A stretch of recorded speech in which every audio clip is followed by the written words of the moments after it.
Leonard Crane was a billionaire who never cared about anyone but himself.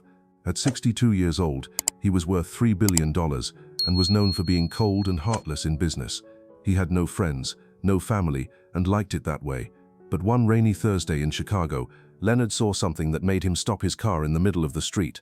A skinny black girl was standing in the pouring rain, holding a baby and begging for food. She looked so small and scared, but she wasn't asking for money. She just wanted bread. Something about this girl made Leonard feel strange.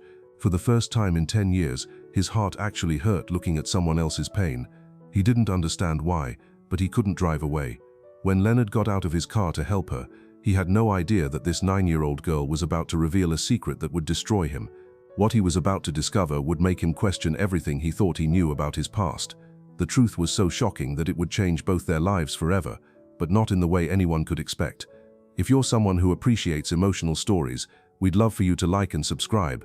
There's more to come that might move you too. Leonard Crane sat in the back seat of his black Mercedes as it crawled through the heavy traffic of downtown Chicago. Rain hammered against the bulletproof windows, creating rivers of water that blurred the view of the gray city outside. At 62 years old, Leonard was worth over $3 billion, but he felt nothing as he watched the world struggle around him. His driver, Marcus, had been working for him for 15 years and knew better than to try to make conversation. Leonard didn't do small talk. He didn't do friendship. He barely did human interaction unless it involved making money or destroying his competitors. Leonard's phone buzzed with yet another urgent message. His assistant was reminding him about the board meeting where they would decide whether to close down 3 factories in Ohio. Over 2,000 people would lose their jobs, but Leonard saw it as simply cutting unnecessary costs. Numbers on a spreadsheet, nothing more. "Sir, traffic is really bad today," Marcus said quietly. "We might be late for your meeting, then find another route," Leonard replied coldly, not looking up from his phone. Marcus knew that Leonard's meetings were sacred. The billionaire had built his empire, Crane Industries, by being ruthless and efficient. He bought struggling companies, fired most of the workers, sold off the valuable parts, and left the rest to die. It had made him incredibly wealthy and incredibly hated. The business world feared Leonard Crane. He had no mercy, no compassion, and no second thoughts about destroying people's lives if it meant profit. His own employees walked on eggshells around him, knowing that he could fire anyone at any time for any reason. Leonard lived alone in a massive penthouse that cost $12 million. He had no wife, no children, no pets, and no friends. He preferred it that way. People were messy and emotional and got in the way of making money. Leonard had learned long ago that caring about other people was a weakness he couldn't afford. His childhood had been cold and empty too. His parents were wealthy but distant, more interested in their social status than in raising their son. They sent him to expensive boarding schools where he learned that money was the only thing that mattered and that showing emotions was a sign of weakness. By the time Leonard was 30, he was already worth millions and had a reputation for being brilliant but completely heartless. He could look at a family business that had existed for generations and calculate exactly how to destroy it for maximum profit. He felt nothing when he signed papers that would ruin people's lives. But there was one time, exactly 10 years ago, when Leonard had almost been different, almost been human. Her name was Grace. Leonard rarely allowed himself to think about Grace, but sometimes, late at night when he couldn't sleep, her face would appear in his mind. She had been 28 years old, beautiful, kind, and completely different from anyone Leonard had ever met. Grace had worked as a nurse at Chicago General Hospital. She was black, came from a poor family, and was putting herself through graduate school to become a pediatric nurse practitioner. Leonard had met her when he was in the hospital after a minor car accident, and something about Grace had made him feel things he didn't understand. For 8 months, they had dated in secret. Leonard was terrified that his family and business associates would find out he was involved with a poor black woman. But when he was with Grace, he felt like a different person. She made him laugh. She made him want to be better. She made him feel human. Grace had dreams of opening a free clinic for sick children whose families couldn't afford health care. She talked about making the world a better place and helping people who had nowhere else to turn. Leonard found himself imagining a future with her, something he had never wanted with anyone else. But then everything fell apart. Grace told Leonard she was pregnant. She was scared but excited, hoping that Leonard would be happy about starting a family together. Instead, Leonard panicked. His family would disown him. His business partners would lose respect for him. A scandal like this could ruin everything he had worked for. Leonard told Grace he needed time to think, but what he really did was run away. He stopped taking her calls. He changed his phone number. He moved to a different apartment. He disappeared from her life completely, leaving her alone and pregnant with no explanation. Grace tried to reach him for weeks through his office, but Leonard's assistants had orders to block all her calls and return all her letters unopened. Eventually, she stopped trying. Leonard never found out what happened to her or the baby. He told himself he didn't care, but deep down he knew he was lying. As the years passed, Leonard buried his guilt under more work, more money, and more cruelty. He convinced himself that he had made the right choice. Grace and her problems had been a distraction from his real purpose, which was building his empire. He assumed she had moved on, found someone else, and was living a happy life somewhere far away. Now, sitting in traffic 10 years later, Leonard pushed thoughts of Grace out of his mind like he always did. He had important business to handle, and dwelling on the past was a waste of time. Grace was probably married to some nice man by now, with children and a comfortable life. She was better off without him. Turn down Roosevelt Street. Leonard ordered Marcus. Maybe we can avoid some of this traffic. Marcus obeyed, steering the expensive car into a rougher part of the city. This was an area Leonard never visited, full of old buildings, struggling families, and people who could barely afford to survive. Leonard looked out at the rundown stores and apartment buildings with disgust. He couldn't understand why people chose to live like this, instead of working harder to improve their situations. As they drove through the neighborhood, Leonard's phone rang. It was his lawyer calling about the factory closures. "Mr. Crane," the lawyer said, "I have the final papers ready for your signature. Once you sign, we can begin the shutdown process immediately." "Good," Leonard replied. "I want those factories closed by the end of the month. The sooner we cut those costs, the better." "Sir, I should mention that the union representatives have requested one more meeting. They're hoping to negotiate some kind of severance package for the workers." Leonard's laugh was cold and harsh. "They can hope all they want. Those workers signed contracts that give them exactly what they're entitled to, which is almost nothing. I'm not running a charity." As Leonard spoke about destroying thousands of lives like it was just another business transaction, Marcus suddenly slammed on the brakes. "What are you doing?" Leonard snapped, nearly dropping his phone. "Sorry, sir," Marcus said, pointing through the windshield. "There's someone in the street." Leonard looked up from his phone and saw what had made Marcus stop. Standing in the middle of the road, completely soaked by the heavy rain, was a small black girl.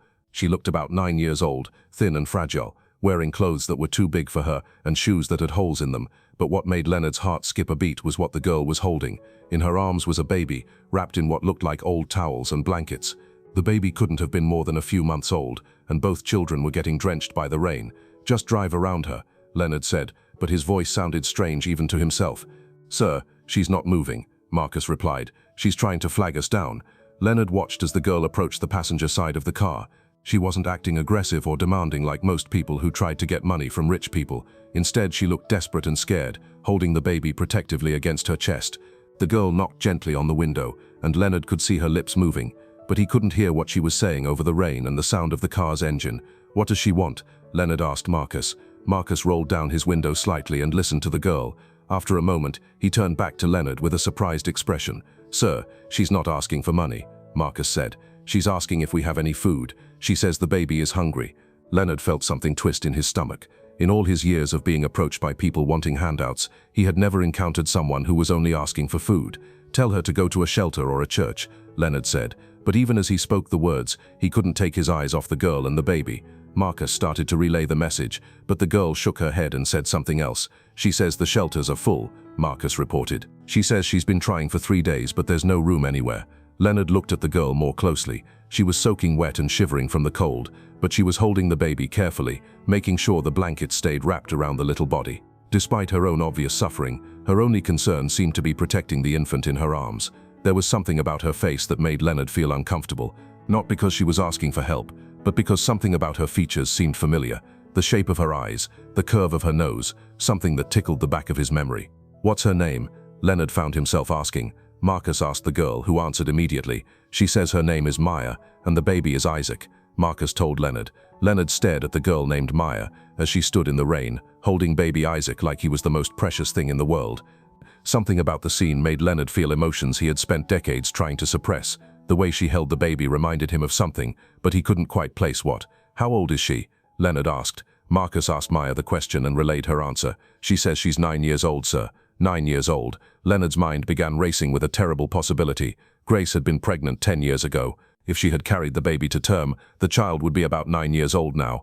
And this girl's features, now that Leonard looked more closely, had something familiar about them, but that was impossible. Grace would never let her child end up homeless on the streets. She was too loving, too responsible, too protective. There had to be another explanation. "Ask her where her parents are," Leonard said, his voice barely above a whisper. Marcus spoke to Maya again, and when she answered, Leonard could see tears mixing with the rain on her face. She says her mama died 3 weeks ago, Marcus reported. She says they don't have any other family. Leonard felt like he had been punched in the stomach. Grace was dead. The woman he had loved and abandoned was gone, and he would never have a chance to apologize or explain or make things right. But if Grace was dead, and this 9-year-old girl was her daughter, then that meant, Marcus, Leonard said, his hands shaking as he reached for the car door handle. I need to talk to her. Sir, what are you doing? Marcus asked in alarm. Leonard didn't answer. For the first time in 10 years, he was about to do something that wasn't calculated for profit or personal gain. He was about to face the possibility that he had abandoned his own daughter and left her to grow up in poverty while he lived in luxury, and he had no idea that this moment would change everything he thought he knew about his life. Leonard opened the car door and stepped out into the pouring rain. Immediately, his expensive suit was soaked, and his perfectly styled hair was dripping water down his face. He hadn't been in the rain without an umbrella in decades, but somehow that didn't matter right now. Maya looked up at him with wide, frightened eyes. She was even smaller than she had appeared from inside the car, barely 4.5 feet tall and so thin that Leonard could see her ribs through her wet clothes. But despite her obvious fear, she held baby Isaac protectively, making sure he stayed as dry as possible under the makeshift blankets. Hello, Leonard said awkwardly. He realized he hadn't spoken directly to a child in years and wasn't sure how to talk to her. Are you going to hurt us? Maya asked in a tiny voice. The question hit Leonard like a punch to the stomach. This little girl was so used to being mistreated that her first thought when a stranger approached was whether he was going to cause her harm. No, Leonard said quickly. I'm not going to hurt you. My driver said you were looking for food. Maya nodded, still watching Leonard carefully. Isaac is hungry. He's only 4 months old, and he needs special milk for babies. I've been trying to find something for him to eat for 2 days. Leonard looked down at the baby in Maya's arms. Isaac was tiny and pale, clearly malnourished. His eyes were closed, and he wasn't making any noise, which Leonard somehow knew wasn't normal for a hungry baby. As Leonard studied Maya's face more closely, his worst fears were confirmed. Now that he was standing close to her, the resemblance was unmistakable. She had his nose, his chin, and the same green eyes that Leonard saw in the mirror every morning. This wasn't just any homeless child. This was his daughter, Maya, Leonard said, his voice shaking. Can you tell me about your mama? What was her name? Maya's face lit up despite her exhaustion. Grace Johnson. She was the most beautiful and kind person in the world. She worked as a nurse at the free clinic, taking care of people who couldn't afford doctors. Leonard felt his knees go weak. Grace Johnson. She had changed her last name, probably to hide from him, but it was definitely his Grace, which meant Maya was definitely his daughter, the child he had abandoned before she was even born. Maya, Leonard said carefully, did your mama ever talk about your daddy? Maya's face clouded over with sadness. Sometimes. She said he was someone she loved very much a long time ago, but he got scared and went away before I was born. She said maybe someday I would meet him, but she never told me his name. Leonard felt like he was going to be sick. For 9 years his daughter had been living in poverty while he accumulated billions of dollars. Grace had been struggling to raise their child alone, while Leonard lived in luxury and convinced himself he had made the right choice. Where have you been living? Leonard asked, though he dreaded the answer. We had a little apartment until Mama got sick, Maya said. After she died, we couldn't pay rent anymore, so we had to leave. The landlord threw away all our stuff except what I could carry. What about Isaac? Leonard asked, looking at the baby. Who is his father? Maya's expression became protective. Isaac's daddy left when Mama told him she was pregnant. But it doesn't matter because Isaac is my brother, and I take care of him now.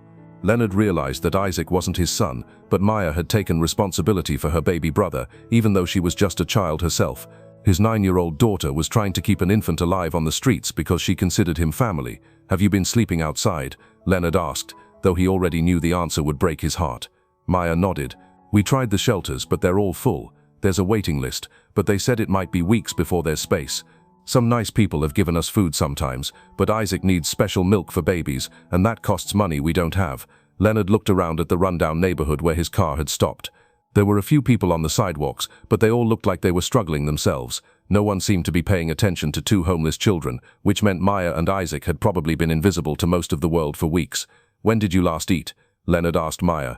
Yesterday morning, a lady at the gas station gave me half a sandwich, Maya replied, but I gave most of it to Isaac. He needed it more than me. Leonard felt like his heart was being ripped apart.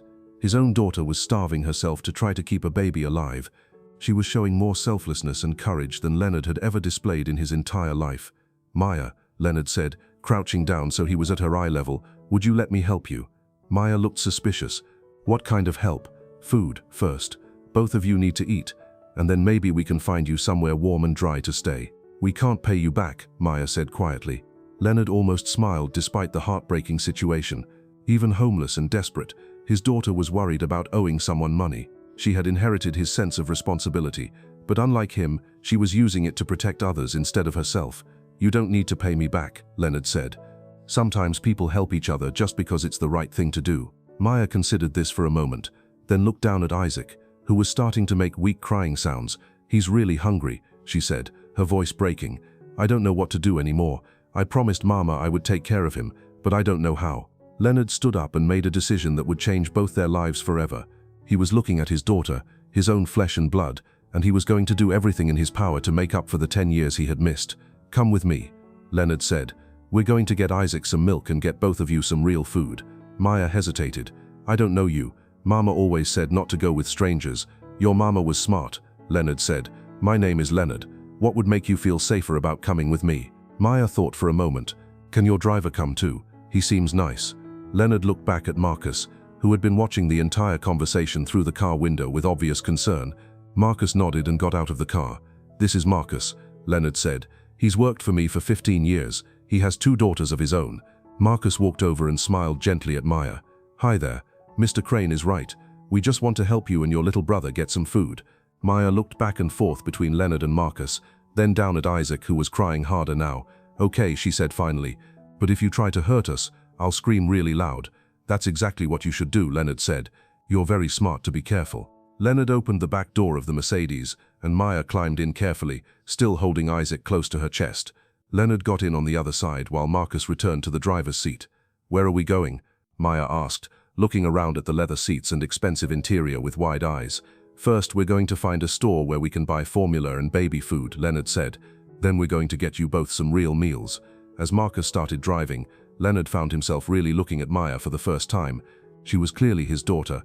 The resemblance was stronger now that he could see her up close. She had his nose and chin, but her skin was lighter brown like Grace's had been. Her hair was curly and matted from sleeping outside, and her clothes were several sizes too big and had probably come from donation bins. But despite everything she had been through, Maya's eyes were bright and intelligent. She was alert and protective, constantly checking on Isaac and watching everything around her. Leonard realized that his daughter had probably learned more about survival and responsibility in her 9 years than most adults ever would. "Maya," Leonard said carefully, "can you tell me more about your mama? What was she like?" "She was perfect," Maya said, smiling for the first time since Leonard had met her. "She worked really hard to help sick kids whose families didn't have money for doctors. She said that everyone deserved to be healthy and happy, no matter how much money they had." Leonard felt another wave of guilt. Grace had spent the last 10 years helping poor children, while he had spent the same time making money by hurting working families. "Did she ever get married or have a boyfriend?" Leonard asked, hoping the answer would be yes. He wanted to know that Grace had found happiness after he abandoned her. Maya shook her head sadly. "No. She said she had been hurt really bad by someone she loved, and she was too scared to trust anyone else. She focused all her love on taking care of me and Isaac." Leonard realized that his abandonment had damaged Grace so deeply that she had never been able to love anyone else. She had spent 10 years alone raising his daughter and another man's child because Leonard had been too selfish and cowardly to stay. "Maya," Leonard said, his voice shaking, "did your mama ever say anything else about your father? Anything at all?" Maya looked thoughtful. "She said he was very smart and could have done amazing things to help people, but he chose money instead of love. She said she hoped someday he would learn that love was more important than being rich." The words hit Leonard like physical blows. Grace had understood exactly what kind of man he was, and she had still hoped he would change. She had still believed there was good in him somewhere. "She also said," Maya continued, "that if I ever met my daddy, I should tell him that she never stopped loving him, and she forgave him for being scared." Leonard had to turn away so Maya wouldn't see him crying. Even after everything he had done to her, Grace had forgiven him. She had raised their daughter to offer forgiveness instead of hatred. "Mr. Leonard," Maya said softly, "are you okay? You look sad." Leonard wiped his eyes and looked at his daughter, this brave, kind, intelligent little girl who had been shaped by Grace's love instead of his cruelty. "I'm okay," Leonard said. "I was just thinking about how special your mama must have been to raise such a wonderful daughter." Maya smiled. "She was the best mama in the world. I just wish I could have saved her." "What happened to her?" Leonard asked gently. "She got really sick, but we didn't have insurance, so the hospital made her wait a long time before they would help her. By the time they finally took care of her, it was too late." Maya's voice was matter of fact, but Leonard could see the pain in her eyes. Leonard felt rage building inside him. Grace had died because she couldn't afford proper healthcare, while he had millions of dollars sitting in bank accounts earning interest. His daughter had watched her mother die because of the same system that had made Leonard wealthy. As they drove toward the store, Leonard made a silent promise to Grace's memory and to his daughter. He was going to spend the rest of his life making up for the 10 years he had missed. He was going to be the father Maya deserved and the man Grace had hoped he could become. But first, he had to figure out how to tell a 9-year-old girl that the stranger who had found her in the rain was actually the father who had abandoned her before she was born. The children's hospital was a place Leonard had donated millions to over the years, but had never actually visited. His donations had always been for tax purposes, not because he cared about sick children. Now, walking through the bright, cheerful corridors with Maya and Isaac, Leonard felt like he was seeing the world through completely different eyes. Dr. Sarah Chen was the pediatrician on duty when they arrived. She was a kind woman in her 40s, who immediately made Maya feel comfortable by speaking to her directly instead of talking over her head to Leonard. "Hello, Maya," Dr. Chen said gently. "This must be your little brother Isaac. Can you tell me what's been going on with him?" Maya explained about their mama dying and how they had been living on the streets. She told the doctor about Isaac's lack of appetite and how he had been sleeping more than usual. Leonard watched as Dr. Chen listened carefully to every word, treating Maya with the respect and attention that most adults wouldn't give a homeless child. "Maya, you've been taking very good care of Isaac," Dr. Chen said. "It's clear that you love him very much, but both of you need some medical attention and proper nutrition."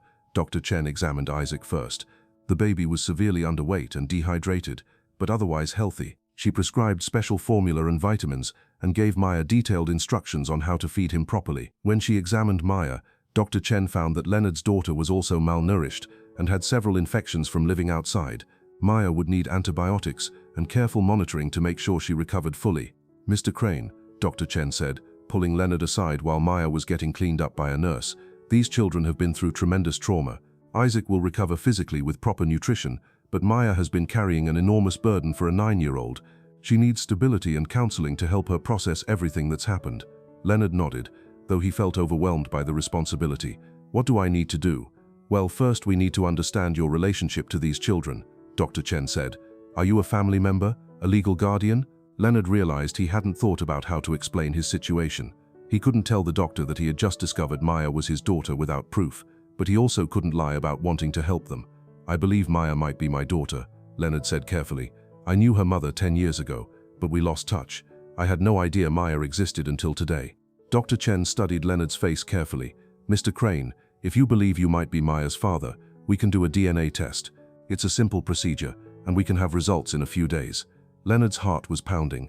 He was already certain Maya was his daughter based on her appearance and what she had told him about Grace, but he needed official proof for legal purposes. "Yes, I'd like to do that," Leonard said. "I'll arrange for samples to be taken from both of you," Dr. Chen said. "In the meantime, these children need a safe place to stay. Maya tells me they've been sleeping outside for weeks." Leonard had been thinking about this problem during the drive to the hospital. His penthouse wasn't suitable for children. It was cold, sterile, and filled with expensive things that could be broken. He needed somewhere appropriate for a traumatized 9-year-old and a sick baby. "I'll arrange for them to stay at a good hotel," Leonard said. "Somewhere safe with room service and anything they need." Dr. Chen shook her head. "Mr. Crane, I appreciate your generosity, but these children need more than just a hotel room. They need stability, routine, and people who understand how to care for traumatized kids. I'd recommend placing them in a quality foster home temporarily." The idea of sending Maya and Isaac to strangers made Leonard's stomach turn. What if they ended up with people who didn't understand how special Maya was? What if they got separated? "Is there another option?" Leonard asked. Dr. Chen thought for a moment. "There's a private children's home about 20 minutes from here called Sunshine House. It's run by a woman named Mrs. Rodriguez, who specializes in caring for kids who have been through trauma. It's expensive, but the children would have their own room, proper medical care, and trained staff to help them adjust." Leonard felt relief. A private facility sounded much better than the foster care system. "How expensive?" "About $5,000 a month for both children," Dr. Chen said, watching Leonard's reaction carefully. Leonard almost laughed. $5,000 was what he spent on lunch at expensive restaurants. "That's fine. Can you call them and see if they have space?" Dr. Chen made the phone call, while Leonard went back to check on Maya and Isaac. He found Maya sitting in a comfortable chair, feeding Isaac a bottle of proper formula. The baby was drinking eagerly, and Maya was smiling as she watched him eat. "He likes it," Maya said happily when she saw Leonard. "The nurse said this kind of milk has all the vitamins babies need to grow big and strong." Leonard sat down next to Maya. His daughter looked so much better after being cleaned up and given some food. Her hair was shiny and soft, her cuts had been treated with bandages, and she was wearing clean clothes that the hospital had provided. But Leonard could still see the fear in her eyes, the weariness that came from weeks of being hungry and scared and having to take care of herself and Isaac, with no help from adults. "Maya," Leonard said gently, "I need to ask you something important. When your mama was pregnant with you, do you know if she tried to contact your father?" Maya nodded. "She told me she tried to call him and write letters, but he wouldn't talk to her. She said his assistants told her to stop bothering him." Leonard felt sick with shame. His own assistants had been turning away the mother of his child on his orders. He had been so determined to avoid responsibility that he had made sure Grace couldn't even tell him when Maya was born. "Did she keep anything from when you were born? Hospital papers or pictures or anything like that?" Leonard asked. Maya's face lit up. "Oh yes, Mama kept everything in a special box. My birth certificate, my first blanket, the bracelet they put on my wrist when I was born." Leonard's heart started racing. "Where is the box now?" Maya's face fell. "When Mama died, the landlord threw away most of our stuff because we couldn't pay rent. But I saved the most important things." She reached into her pocket and pulled out a small plastic bag. "I kept my birth certificate and Mama's picture." With shaking hands, Leonard took the plastic bag from Maya. Inside was a folded piece of paper and a small photograph. Leonard looked at the picture first and felt his breath catch in his throat. It was Grace, holding a newborn baby. She looked tired but radiant, smiling down at the infant in her arms with pure love. On the back of the photo, someone had written "Grace and Maya, Day 1, in Grace's familiar handwriting. Then Leonard unfolded the birth certificate. At the top it read, "Certificate of Live Birth, Maya, Grace Johnson." Under Mother, it listed Grace Elizabeth Johnson, and under Father, it was blank except for a handwritten note in the margin that said, "L.C. Fagg, Chicago businessman, L.C. Leonard Crane." Grace had written his initials on their daughter's birth certificate. She had documented who Maya's father was, even though Leonard had refused to acknowledge them. Leonard's hands were shaking so badly he could barely hold the paper. For 10 years he had told himself that his relationship with Grace had been a mistake that he had corrected by walking away. But seeing this birth certificate made him realize that he hadn't just abandoned a woman he loved, he had abandoned his own child. "Mr. Leonard," Maya's voice seemed to come from far away. "Are you okay? You look really pale." Leonard realized he was crying. For the first time in decades, tears were streaming down his face, and he couldn't stop them. "Maya," Leonard said, his voice breaking, "I need to tell you something very important." Maya set down Isaac's bottle and looked at Leonard with concern. "What is it?" Leonard took a deep breath, knowing that what he was about to say would change both their lives forever. "Maya, I think I'm your father." Maya stared at Leonard in complete shock. "What? I knew your mama 10 years ago. We loved each other very much, but I got scared when she told me she was pregnant. I ran away because I was too selfish and cowardly to stay." Leonard's voice was thick with guilt and regret. Maya was quiet for a long moment, processing this information. Then she asked the question that broke Leonard's heart completely. "If you're my daddy, why didn't you come back? Why didn't you help Mama?" Leonard closed his eyes, knowing he had to tell his daughter the truth about what kind of man he had been. "Because I was worried about my money and my reputation more than I was worried about you and Mama," Leonard said. "I was the worst kind of person, selfish and cruel. I made the biggest mistake of my life when I left you both." Maya looked down at Isaac, then back at Leonard. "Mama said you were scared. She said maybe someday you would realize that family was more important than being rich." Leonard felt like his heart was being torn apart. Even after everything he had done, Grace had still believed he could become a better person. She had raised their daughter to offer forgiveness instead of hatred. "She was right," Leonard whispered. "Family is the most important thing in the world, and I was too stupid to understand that until now." Maya was crying now too, but she leaned over and hugged Leonard tightly. "Mama always said that if I ever met you, I should tell you that she forgave you, and she never stopped loving you." Leonard hugged his daughter and cried harder than he had ever cried in his life. He had found his child, but he had also lost Grace forever. The guilt and regret were overwhelming, but Leonard knew he had to focus on the future now. "Maya," Leonard said, "I know I can never make up for the 10 years I missed, but if you'll let me, I want to be your daddy now. I want to take care of you and Isaac and give you the life you deserve." Maya pulled back and looked at Leonard seriously. "Do you promise you won't leave again, even if it's hard or scary?" "I promise," Leonard said. "You and Isaac are the most important things in my life now. Nothing else matters." Maya smiled through her tears. "Then I guess it's okay if you're my daddy." Dr. Chen returned with good news. Sunshine House had space for both children and could take them immediately. Leonard arranged for the best possible care, including private tutoring for Maya and specialized support to help both children recover from their trauma. As they prepared to leave the hospital, Leonard held Isaac for the first time. The baby wasn't his biological son, but Leonard already loved him like family. Isaac represented the brother that Maya had risked everything to protect, and Leonard was determined to be a father to both children. For the first time in his adult life, Leonard understood what it meant to love someone more than himself. He had found his daughter, but he had also discovered what he had been missing for 10 years, the chance to be part of a real family.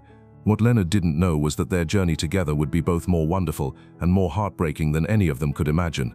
Sunshine House was everything Dr. Chen had promised and more. The beautiful brick building sat on 3 acres of green lawn with gardens, playgrounds, and quiet spaces where children could feel safe and loved. Mrs. Rodriguez, the director, was a warm woman in her 50s who had dedicated her life to helping kids who had been through terrible experiences. Maya and Isaac will have their own room, Mrs. Rodriguez explained as she showed Leonard around the facility. We have nurses on staff 24 hours a day, counselors who work with traumatized children, and teachers who can help Maya catch up on her education. Leonard was impressed by everything he saw, but what mattered most was how Maya reacted. For the first time since he had met her, Maya actually smiled and looked excited. "Look, Isaac," Maya whispered to the baby as they walked through the bright, cheerful hallways. "There are other kids here, and they all look happy and safe." Their room was perfect. 2 beds, a crib for Isaac, toys, books, and a big window that looked out onto the garden. Maya set Isaac down on a soft blanket and watched in amazement as he actually giggled when sunlight streamed through the window. "He's never done that before," Maya said, her eyes filling with happy tears. "I always read that babies should laugh, but Isaac never had anything to laugh about." Leonard felt his heart break and heal at the same time. His daughter and the baby she had protected were finally safe and warm and fed. Maya was finally able to be a child instead of a caregiver struggling to survive. Over the next few days, Leonard visited Maya and Isaac every morning and every evening. He brought toys, books, and clothes, but mostly he just spent time getting to know his daughter and the remarkable baby she had saved. Maya was incredibly smart. Despite missing months of school while living on the streets, she was reading at a level far above her age. She loved math and science, and she asked endless questions about how things worked. Leonard found himself looking forward to their conversations more than any business meeting he had ever attended. Isaac was slowly growing stronger with proper nutrition and medical care. The DNA results came back confirming what Leonard already knew in his heart. Maya was definitely his biological daughter. Leonard immediately began the legal process to adopt both children, determined to give them the stable family they deserved. "Mr. Crane," Mrs. Rodriguez said during one of Leonard's visits, "I have to tell you something important. Maya has been asking a lot of questions about what will happen to her and Isaac when they leave here." Leonard was confused. "What kind of questions?" "She's worried that once you have the legal papers saying you're her father, you might change your mind about wanting her," Mrs. Rodriguez said gently. "She's been abandoned before, and she's scared it will happen again." Leonard felt a sharp pain in his chest. His daughter was afraid he would abandon her just like he had abandoned Grace all those years ago. "Where is she now?" Leonard asked. "In the garden with Isaac. She spends most of her time out there, reading to him under the big oak tree." Leonard found Maya exactly where Mrs. Rodriguez had said she would be. She was sitting on a blanket under the tree, holding Isaac and reading him a picture book about animals. Even though the baby was too young to understand the words, Maya was making different voices for each animal and pointing to the colorful pictures. "That's a really good story," Leonard said, sitting down on the blanket next to them. Maya looked up, and Leonard could see the worry in her eyes that Mrs. Rodriguez had mentioned. "Daddy," Maya said quietly. She had started calling him that after the DNA results came back. "Can I ask you something?" "Of course, sweetheart. You can ask me anything." Maya took a deep breath before speaking. "When the adoption papers are all finished, and I'm officially your daughter, are you still going to want me to live with you?" Leonard felt like crying. His 9-year-old daughter was asking if her own father would want her after the paperwork was done. "Maya, look at me," Leonard said gently. When she turned to face him, he could see all the fear and insecurity she had been hiding. "I don't want to adopt you because I have to. I want to adopt you because I love you more than anything in the world. But what if I'm not good enough?" Maya asked, her voice barely a whisper. "What if I don't know how to be the daughter of a rich person? What if I embarrass you in front of your friends?" Leonard realized that Maya was worried about more than just being abandoned. She was worried about fitting into his world and being worthy of his love. "Maya, you are perfect exactly the way you are," Leonard said firmly. "You are kind, brave, smart, and loving. You risked your own life to save Isaac when no adult would help you. You are the best daughter anyone could ever ask for. But I'm different from you," Maya said quietly. "I don't have fancy clothes or know how to act around rich people, and Isaac isn't even really your son, but I can't leave him. We're a family." Leonard's heart melted. His daughter was worried that her love for Isaac might be a burden to Leonard. "Maya, Isaac is absolutely part of our family," Leonard said. "Any child that you love becomes my child too. We're going to adopt both of you, and we're going to be a real family together." Maya's eyes filled with tears. but these were happy tears. Really, even though Isaac isn't your real son, Maya, family isn't just about blood, Leonard said. Isaac is your brother because you chose to love him and protect him. That makes him my son too. Love is what makes a family, not genetics. Maya threw her arms around Leonard and hugged him tightly. I love you, Daddy. I love you too, sweetheart, more than you'll ever know. From that day forward, Leonard's life completely changed. He restructured his entire schedule so he could spend more time with Maya and Isaac. He sold his cold, sterile penthouse and bought a beautiful house in a quiet neighborhood with good schools, safe parks, and a big backyard where the children could play. Leonard hired a wonderful nanny named Mrs. Patterson to help care for Isaac during the day, but he insisted on being involved in every aspect of both children's lives. He learned how to change diapers, how to prepare bottles, and how to read bedtime stories in different voices that made Maya giggle. Maya thrived in her new environment. She started at a private school where the teachers were amazed by her intelligence and determination. Despite everything she had been through, Maya was eager to learn and quickly made friends with her classmates. Leonard discovered that being a father was the most rewarding thing he had ever done. Maya's excitement when she brought home good grades from school meant more to him than any business deal he had ever made. Isaac's first real smile was worth more than all the money in his bank accounts. But Leonard also learned about the responsibilities and fears that came with loving someone more than yourself. Every time Isaac had a cold, Leonard worried obsessively. When Maya occasionally had nightmares about their time on the streets, Leonard felt helpless and desperate to fix something he couldn't control. Daddy, Maya said one evening as Leonard was tucking her into bed, are you happy that you found us? Finding you and Isaac was the best thing that ever happened to me, Leonard said honestly. You two saved my life just as much as I saved yours. How did we save your life? Maya asked curiously. Leonard thought about how to explain it in a way a 9-year-old would understand. Before I met you, I thought money and work were the only things that mattered. I was lonely and mean and I didn't care about other people.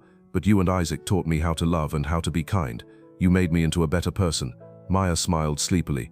Mama always said that love makes people better. I think she would be happy that you're taking care of us now. Leonard leaned down and kissed Maya's forehead. I think she would be too. As Leonard tucked Isaac into his crib and watched both children sleep peacefully, he felt a contentment he had never experienced before. For the first time in his life, he had a real family built on love instead of obligation. Leonard had started the process of changing his entire business approach too. Instead of destroying companies and firing workers, he began looking for ways to help struggling businesses succeed. He established scholarship funds for poor children and opened free clinics in underserved neighborhoods, the kind of clinic Grace had always dreamed of running. Maya had asked him why he was giving away so much money, and Leonard had explained that he wanted to honor her mama's memory by helping people the way Grace had always done. Besides, Leonard told Maya, money doesn't make people happy, love makes people happy, and I have more love in my life now than I know what to do with. Everything seemed perfect. Leonard had found his daughter, gained a wonderful son through adoption, and discovered what it meant to be truly happy. He was making plans for their future, family vacations, college savings accounts, maybe even expanding their family through more adoptions. Maya was excelling in school and had started talking about becoming a doctor like her mama had been. Isaac was reaching all his developmental milestones and had begun saying his first words. Leonard felt like the luckiest man in the world. He thought the hardest part of their journey was behind them. He thought they had overcome all the obstacles and could finally just enjoy being a family. Leonard had no idea that their greatest challenge was still ahead and that it would test his love and strength in ways he never could have imagined. The happiness Leonard felt was real and deep, but it wouldn't last as long as he hoped. Sometimes life gives us everything we've ever wanted, only to remind us how precious and fragile those gifts really are. But the love Leonard had discovered would sustain him through whatever was coming, even if he couldn't imagine how much he would need that strength in the days ahead. 6 months after Leonard adopted Maya and Isaac, their life had settled into a beautiful routine. Maya was excelling in school and had made several close friends. Isaac was growing bigger and stronger every day, reaching all his developmental milestones. Leonard had never been happier, but underneath the joy, something was wrong with Maya that none of them realized. It started with small things. Maya would get tired more easily during their weekend trips to the park. She lost her appetite occasionally and would push food around on her plate instead of eating. Leonard and Mrs. Patterson, the nanny, thought Maya was just adjusting to her new life and dealing with the emotional stress of everything that had happened. Maybe she's just tired from school, Mrs. Patterson suggested when Maya fell asleep during one of Isaac's afternoon feedings. Or maybe she's finally feeling safe enough to relax, Leonard added, not wanting to worry about every little thing. But as the weeks passed, Maya's symptoms got worse instead of better. She started getting frequent headaches and had trouble concentrating on her homework, which was very unusual for her. The bright, energetic little girl who used to ask endless questions was becoming quiet and withdrawn. Leonard first became truly worried when Maya fainted during breakfast one morning. She was trying to help Isaac eat his cereal when she suddenly collapsed, hitting her head on the kitchen table. "Maya," Leonard shouted, rushing to catch her before she fell to the floor. "Maya, can you hear me?" Maya opened her eyes after a few seconds, looking confused and scared. "Daddy, what happened? You fainted, sweetheart," Leonard said, his voice shaking with worry. "How do you feel?" "My head hurts," Maya said weakly, "and I feel really tired all the time now." Leonard immediately called Dr. Chen, who told him to bring Maya to the hospital right away for tests. Leonard's hands were trembling as he carried Maya to the car, with Mrs. Patterson following behind with Isaac. At the hospital, Dr. Chen ran blood tests, took x-rays, and did several other examinations. Leonard paced in the waiting room, holding Isaac and trying not to panic. He kept telling himself that Maya was probably just anemic or had some minor infection that could be easily treated. But when Dr. Chen came back with the results, Leonard could tell from her expression that the news wasn't good. "Mr. Crane," Dr. Chen said gently, "I need to talk to you privately about Maya's test results." Leonard's heart dropped. "Is it serious?" Dr. Chen led Leonard to a quiet office and closed the door. "Maya has developed a severe infection that has spread throughout her body. It's likely a result of the malnutrition and exposure she experienced while living on the streets. Her immune system was severely weakened, and her body has been fighting this infection for months." Leonard felt like the world was spinning around him. "But she can be treated, right? Antibiotics? Surgery? Whatever it costs, I'll pay for it." "We're going to try everything we can," Dr. Chen said carefully. "But Mr. Crane, I need you to understand that Maya is very sick. The infection has been growing in her body for a long time, and it has caused significant damage to several of her organs." "What are you saying?" Leonard asked, though he was terrified of the answer. "I'm saying that despite our best efforts, Maya's condition is very serious," Dr. Chen said quietly. "Her little body has been fighting so hard to survive that it's exhausted. The damage may be too extensive to reverse." Leonard felt like he couldn't breathe. "How long? If the treatment works, Maya could make a full recovery," Dr. Chen said. "But if it doesn't work, we might only have weeks, maybe days." Leonard collapsed into a chair, overwhelmed by grief and rage. How could this be happening? Maya had survived living on the streets, had taken care of Isaac when no one else would, had finally found safety and love. How could fate be so cruel as to take her away now? "Can I see her?"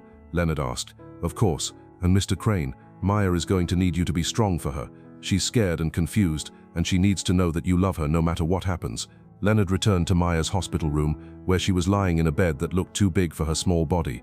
She was connected to several machines, and Isaac was sleeping in a portable crib nearby. "Daddy," Maya said weakly when she saw him. "Am I really sick?" Leonard sat down next to her bed and took her hand. "Yes, sweetheart, you're very sick, but the doctors are going to do everything they can to make you better." Maya was quiet for a moment, then asked, "Am I going to die like Mama did?" Leonard's heart shattered, but he knew he had to be honest with her. "I don't know, Maya. The doctors are working very hard to help you, and I'm going to stay right here with you no matter what happens." Maya squeezed Leonard's hand with what little strength she had. "Daddy, if I do die, will you promise me something? Anything," Leonard said, tears streaming down his face. "Promise me you'll take good care of Isaac. Make sure he knows that I loved him more than anything. And make sure he knows that having you as our daddy was the best thing that ever happened to us." Leonard could barely speak through his tears. "I promise, Maya, but you're going to be okay. You're the strongest person I know." Maya smiled weakly. "I'm not scared, Daddy. Mama told me before she died that when people go to heaven, they can watch over the people they love. If I have to go there, I'll watch over you and Isaac forever." Over the next week, Leonard never left Maya's side. He held her hand during painful treatments, read her favorite books, and told her stories about all the things they would do together when she got better. Maya fought harder than anyone thought possible, showing the same courage she had displayed while protecting Isaac on the streets. Isaac seemed to sense that something was wrong. The baby would cry whenever he was away from Maya, and would only calm down when Leonard brought him close to her hospital bed. "He knows," Maya whispered during one of Isaac's visits. "He knows I might have to go." On Maya's last day, she was too weak to speak much, but she kept her eyes open so she could see Leonard and Isaac. Leonard held her hand and told her over and over how much he loved her, and how proud he was to be her father. "Thank you for saving Isaac," Leonard whispered to Maya. "Thank you for teaching me how to love. Thank you for making me a better person. Thank you for giving me the greatest 6 months of my life." Maya squeezed his hand one last time and smiled. "I love you, Daddy. Take care of our Isaac." Then she closed her eyes and peacefully slipped away, surrounded by the love she had fought so hard to find. Leonard held Maya's small body and sobbed until he had no tears left. Miss Patterson took Isaac out of the room because Leonard couldn't stop crying long enough to comfort the baby. The funeral was small but beautiful. Leonard buried Maya next to Grace in a peaceful cemetery with trees and flowers. He held Isaac during the service, knowing that his son was too young to understand what was happening, but wanting him to be there anyway. "She saved you," Leonard whispered to Isaac as they stood at Maya's grave. "She saved both of us, and we're going to make sure her love lives on forever." In the months that followed, Leonard struggled with grief unlike anything he had ever experienced, but he kept his promise to Maya and focused on being the best father he could be to Isaac. He told his son stories about Maya and Grace every night, making sure Isaac would grow up knowing how much he had been loved even before Leonard found them. Leonard also established the Maya Grace Foundation, a non-profit organization dedicated to helping homeless children and families. He built shelters, funded medical clinics, and created programs to make sure no child would ever have to carry a baby through the rain begging for food. The foundation's main facility was called Maya's House, and it provided emergency shelter, medical care, education, and family support services to thousands of children and families every year. Leonard wanted Maya's legacy to be one of hope and protection for kids who found themselves in the same desperate situation she and Isaac had faced. As Isaac grew older, he became Leonard's greatest source of joy and purpose. The little boy had his adoptive sister's gentle spirit and his father's determination, but he also had something special that Leonard attributed to Maya's influence, an instinctive kindness toward anyone who was hurting or in need. On the 5th anniversary of Maya's death, Leonard and Isaac, now 5 years old, visited her grave together. Isaac placed a drawing he had made on the headstone, a picture of 3 people holding hands under a rainbow. "That's you, me, and Maya," Isaac explained to Leonard. "She's in heaven, but she's still part of our family." Leonard smiled through his tears. "Yes, she is. She always will be." As they walked back to their car, Isaac slipped his small hand into Leonard's. "Daddy, I'm glad Maya found us in the rain that day." Leonard corrected him gently. "Actually, son, I found you and Maya in the rain." Isaac shook his head seriously. "No, Daddy. Maya told me in a dream that she asked God to help her find the right daddy for us. She said God sent her to that street because he knew you would drive by and see us. Maya found you." Leonard felt his heart fill with warmth and peace. Maybe Isaac was right. Maybe everything had happened exactly the way it was supposed to, even the parts that were heartbreaking. Leonard had learned that love doesn't always last as long as we want it to, but the impact of true love lasts forever. Maya had taught him that being rich in love was the only wealth that really mattered. Grace had shown him the power of forgiveness and second chances, and Isaac reminded him every day that even the smallest acts of kindness could change the world. The heartless billionaire who had once driven past suffering without a second thought was gone forever. In his place was a man who understood that the greatest legacy anyone could leave was the love they shared and the lives they touched along the way. And somewhere, Leonard believed Maya was watching over them both, proud of the family she had helped create.